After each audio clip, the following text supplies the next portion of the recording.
I spent 6 years as the right-hand man to a mafia boss.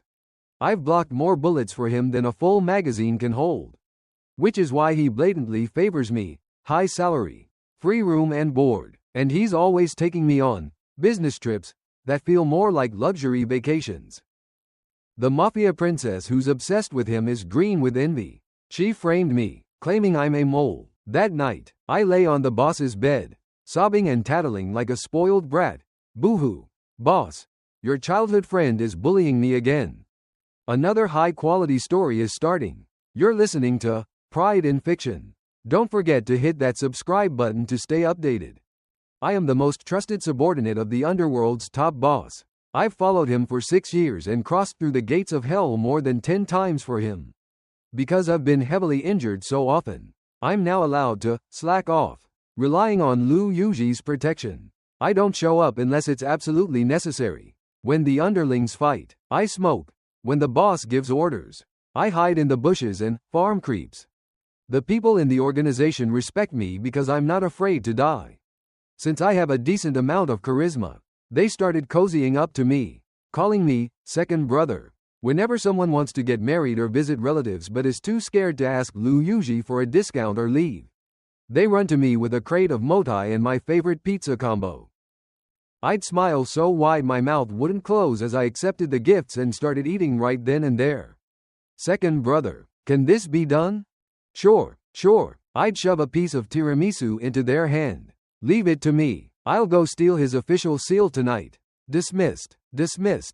The underling would leave happily, unaware that Lu Yuji was sitting right there in my living room.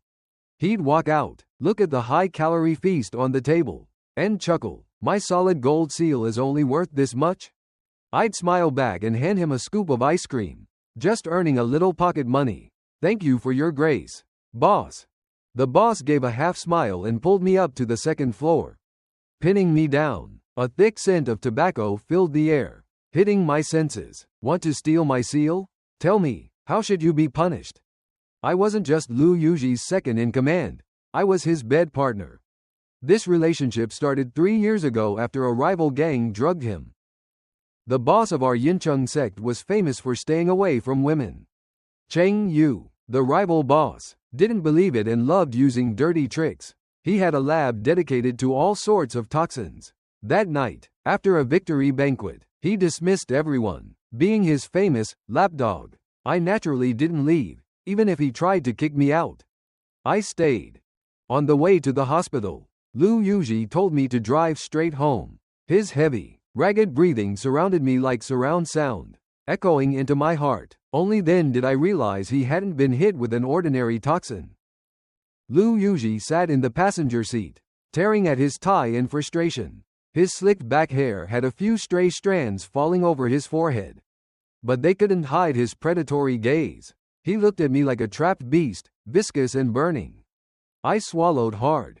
Even at the front door, he tried to act like a gentleman, coldly telling me he'd give me a chance to leave. I only hesitated for 2 seconds before he grabbed me with one hand, dragged me inside, and pinned me behind the door for a fierce tasting. That night, I was like prey caught by a predator, uncontrolled, frantic, and tangled together until dawn.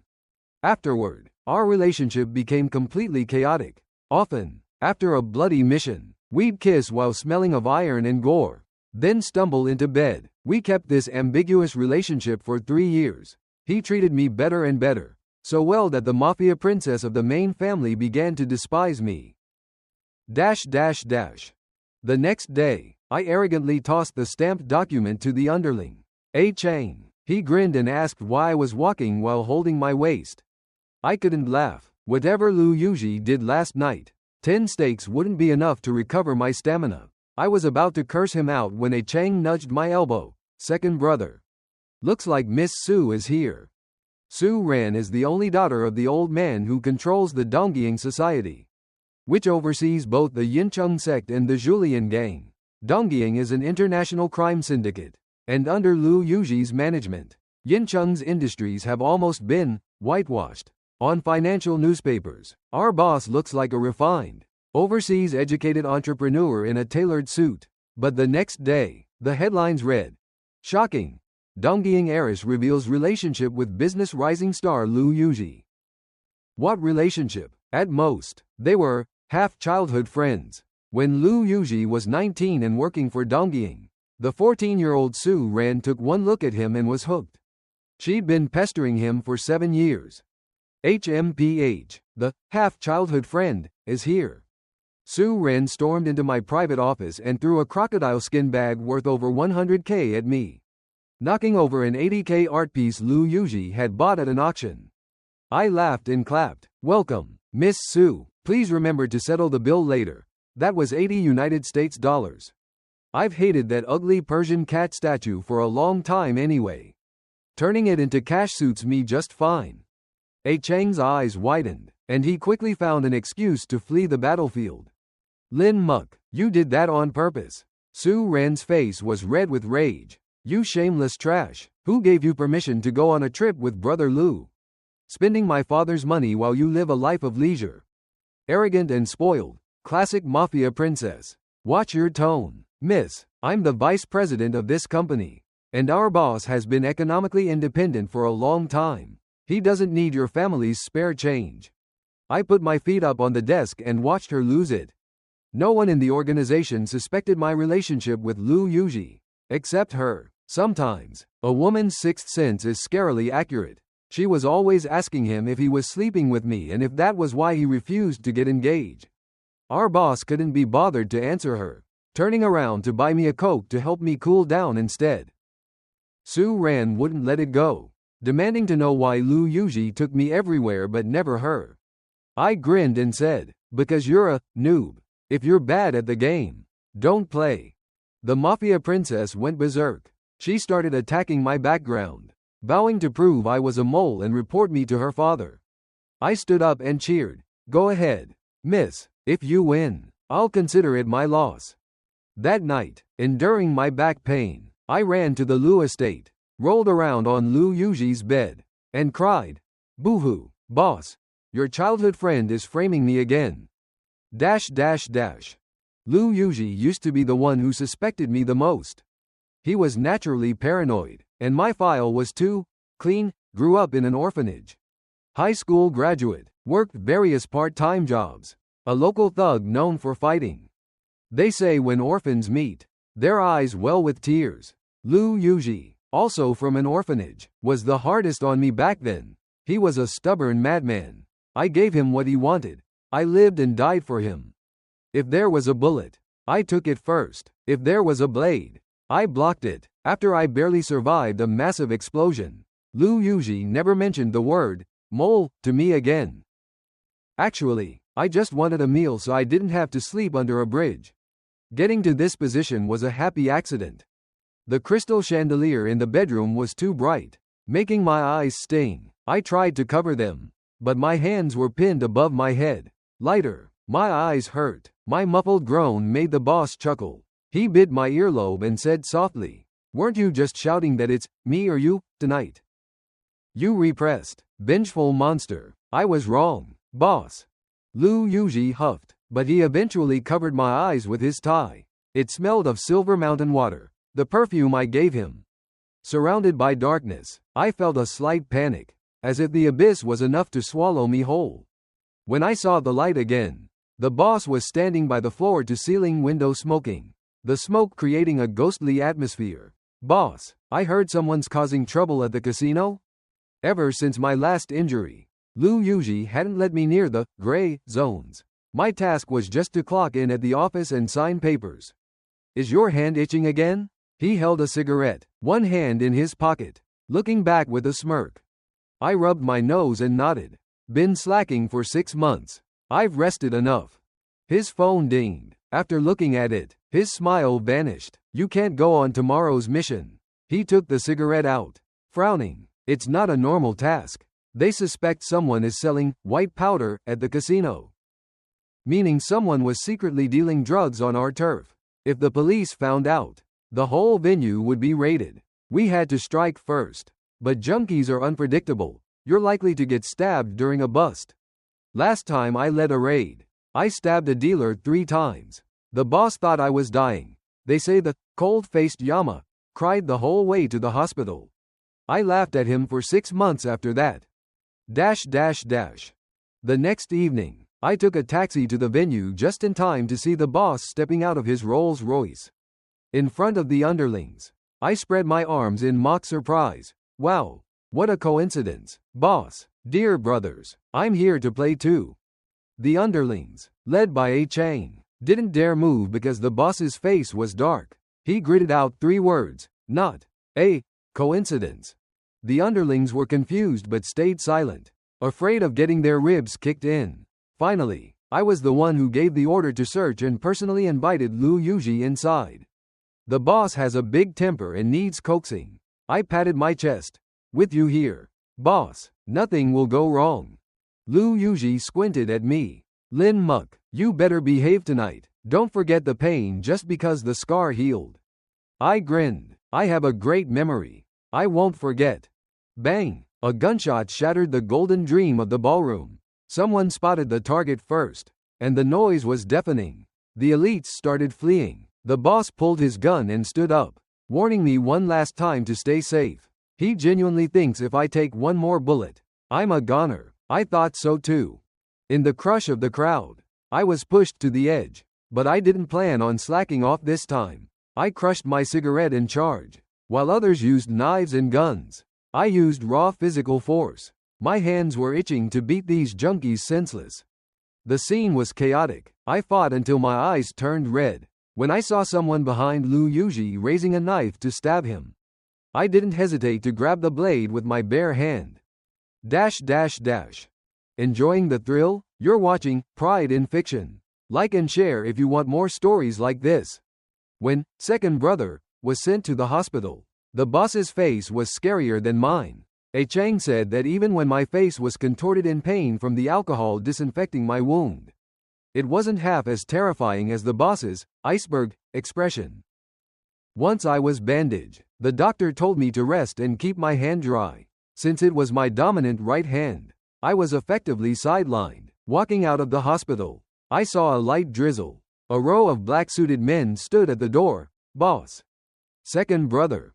Lu Yuji's face was grim. He didn't say a word, looking like he just lost a war. I tried to lighten the mood, saying everyone's combat skills had improved, even though it caused a stir. It was a victory. I hadn't even finished my 3rd sentence before Lu Yuji threw a set of keys at me and drove off in his black Maybach without looking back.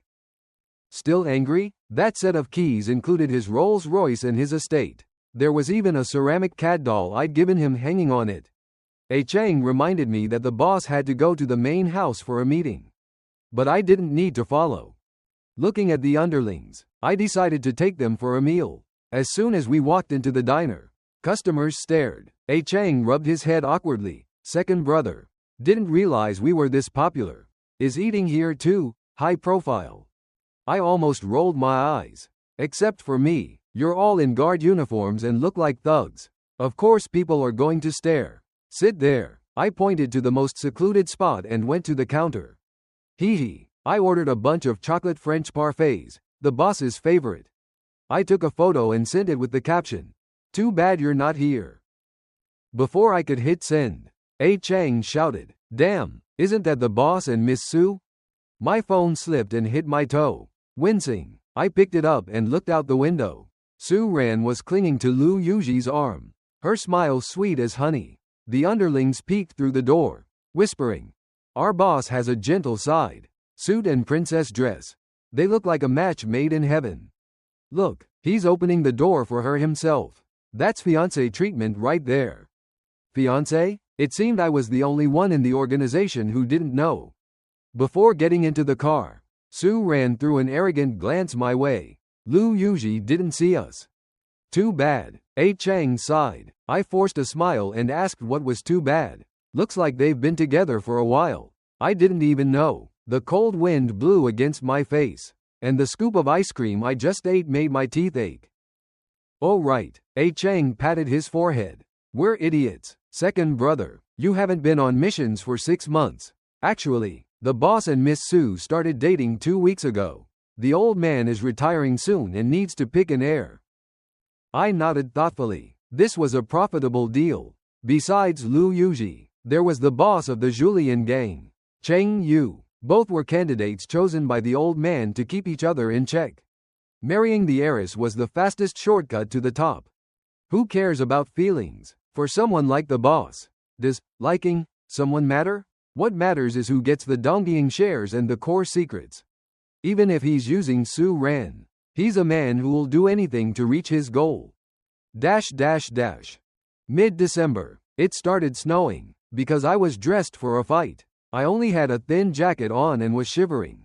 I stood by the Rolls-Royce for ages but couldn't find a designated driver. This was Lu Yuji's favorite car. I didn't dare leave it on the street.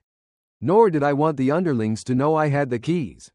I succumbed to fate and drove one-handed to the Lu estate. I handed the keys to the butler and was about to leave when Lin Muk. A familiar scent of smoke hit me. The man crushed his cigarette and walked over. What are you hiding from? I took a breath and gave a mindless grin. Boss, you're home early. Fighting made me tired. I'll go home now. Move in tonight. Lu Yuji grabbed my left wrist, his voice leaving no room for argument. You don't have servants at your place, and your hand is injured. I really wanted to ask when the wedding was and if Su Ran would mind. But I couldn't. My chest felt tight. Finally, I dropped the fake smile. I'd been faking it for so long that being real felt strange. Where's the cat? He shook the keys and pinned me against the door, kissing me breathlessly until I tasted blood. Lu Yuji chuckled. I haven't even punished you for acting out tonight, and you're already throwing a tantrum?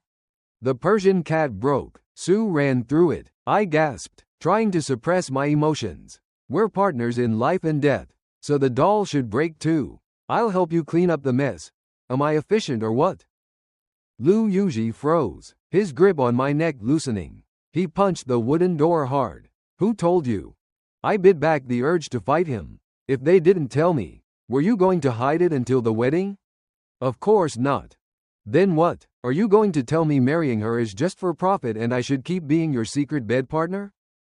Lu Yuji was stunned. This was the first time I'd ever blown up at him. I'd been his good dog for so long he'd forgotten I was once a rabid dog on the streets.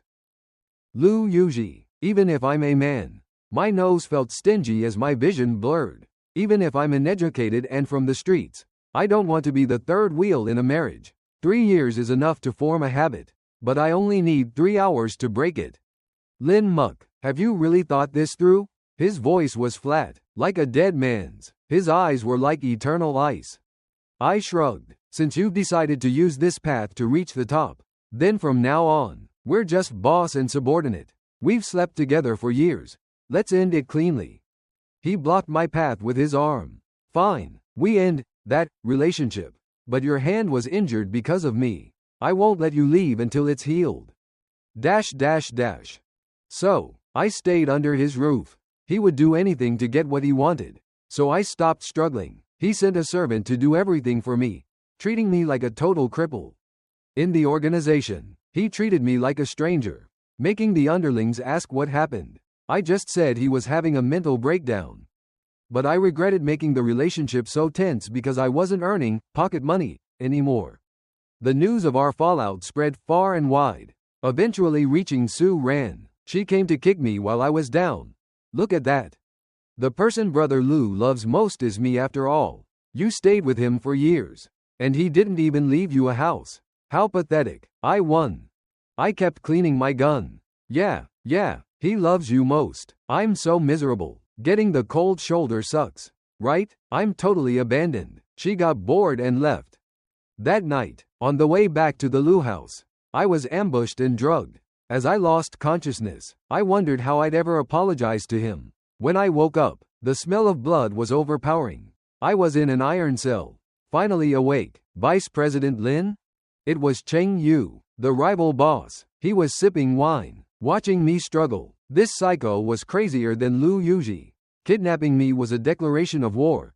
Did he really not care if his gang got wiped out? I'm not provoking you, Lin Muk. I'm inviting you. Cheng Yu squinted at me. I heard the Yincheng second brother is a top-tier fighter who isn't afraid to die. Why not jump ship to Julian? Whatever Lu Yuji gives you, I'll double it. So he wanted to poach me. I grinned. You flatter me, Boss Cheng. I'm just a lackey. Everyone knows I'm just a tail following Boss Lu. I'm just waiting to die. I'm not worth your high salary. His smile vanished. You didn't have a falling out with Lu Yuji? Even if we did, it doesn't mean I'll become a traitor like you. Crash. He slammed an iron chair into my back. It felt like I was being snapped in half. But it wasn't even half as painful as a bullet. I didn't make a sound. Just looked up and smiled. Is that all? Cheng Yu's face went dark. He grabbed my hair. Lin Muk, you really prefer the hard way. I also heard you and Lu Yuji have a thing. You disgusting freak.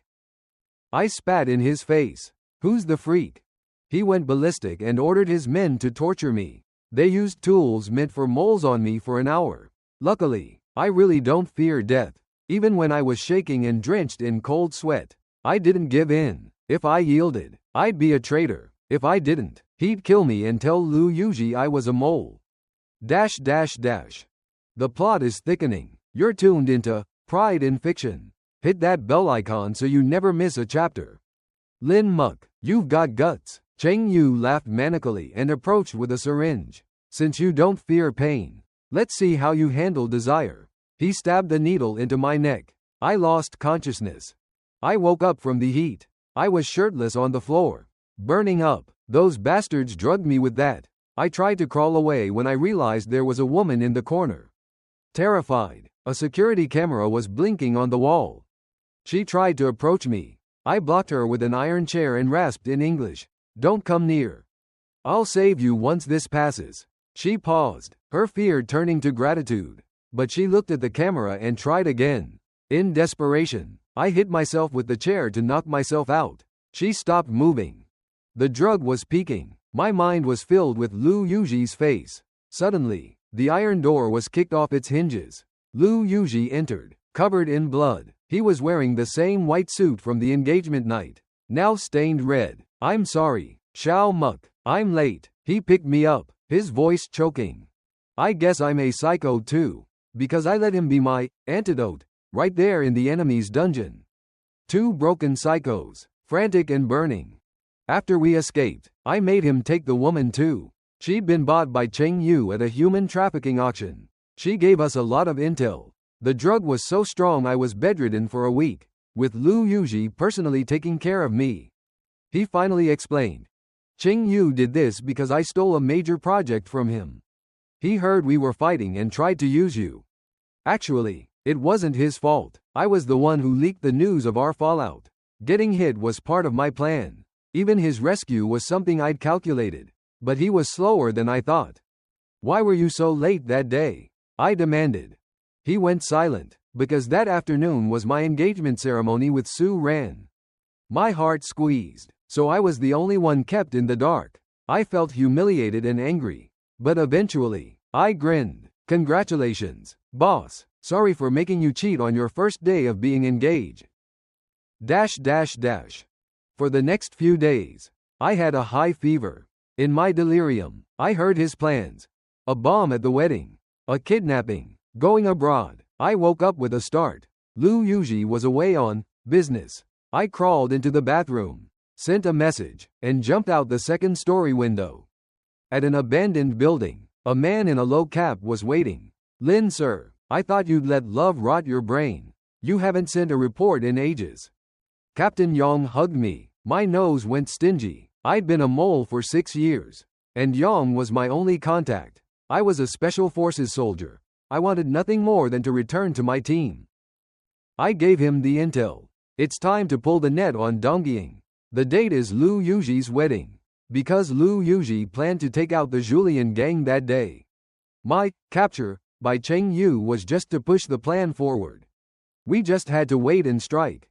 Late at night, I sneaked back. The light in the master bedroom was on. Lu Yuji was leaning against the door. "Lin Muk, you better have a damn good explanation." He threw me onto the bed, his rage and passion colliding. He choked me and asked, "You weren't bought by Cheng Yu, were you?" I laughed until I couldn't breathe. "I was poisoned. Only his death can cure me." Lu Yuji laughed too, but I whispered, "This is the last time. Truly the last time." Lu Yuji didn't invite me to his wedding, so I couldn't get through the front door. On my way through the woods to the abandoned building, I was drugged again. This time, I was genuinely ambushed. When I woke up, a woman in a wedding dress was standing there. Sue ran. She slapped me twice. Lin Muk, you really are a mole. Photos were scattered on the floor. Me with Captain Yong. My texts. Me kissing Lu Yuji. He had a traitor in his inner circle. Lin Muk, brother Lu treated you so well. You ungrateful slut. Sue Ran screamed. Aren't you going to the wedding? You only have 40 minutes left. I looked at my watch. I'm going to kill you first. Guess why the boss only sleeps with me? I said, using a hidden blade to cut my ropes. I grabbed Sue Ran and held a knife to her throat, forcing Cheng Yu to tie himself up. The tables had turned. I heard sirens in the distance. Lu Yuji arrived, his white suit stained with blood. You really are a mole. His eyes were unreadable.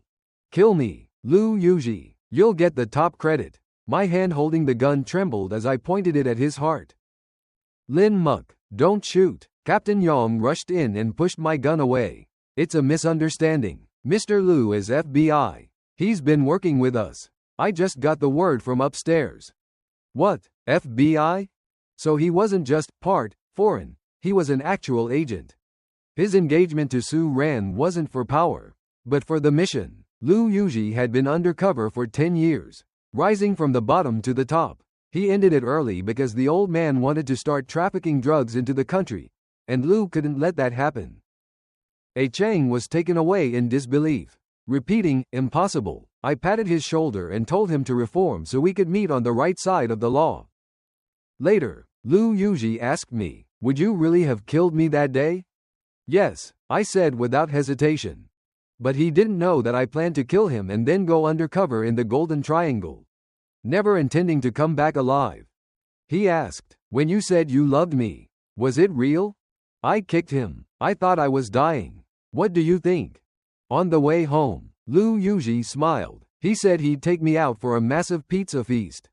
What an ending. Thanks for listening to Pride in Fiction. If you enjoyed this ride, don't forget to subscribe and leave a comment below. Until next time.